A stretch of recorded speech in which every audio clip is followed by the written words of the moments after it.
donates to to staff or an alumni, you've all made an impact in the lives of farm workers.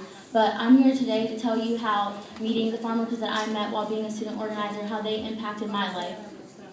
Prior to being a student organizer, I had no idea what was going on in the farm working industry. I started looking up research and I started seeing all the facts and statistics, and I was completely shocked and upset. I had so many different emotions.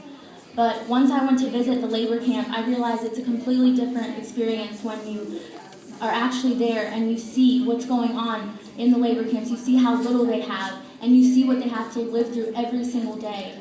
And we didn't meet the farm workers until after we got a tour. And when I was walking around, I thought, when I talk to these people, I know they're going to tell us the saddest stories, and they're going to tell us how hard their life has been. But to my surprise, these were some of the most humble, optimistic, loving people I have ever met in my life.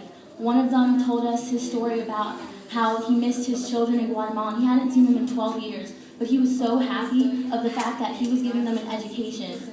And another farm worker told us how much he loved God and how he prayed every night and knew that God had a plan for him.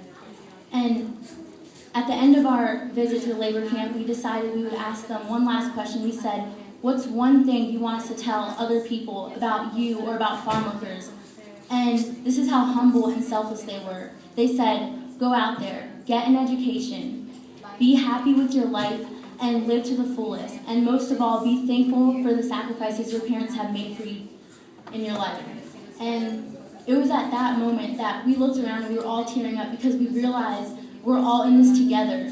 And so I challenge each and every one of you to take that message that the farm workers told us that day and to tell other people what they said.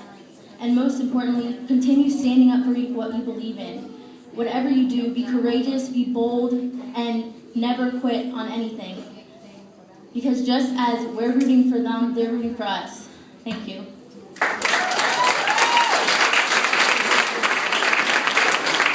battery is really low, it said, but I got close. Okay.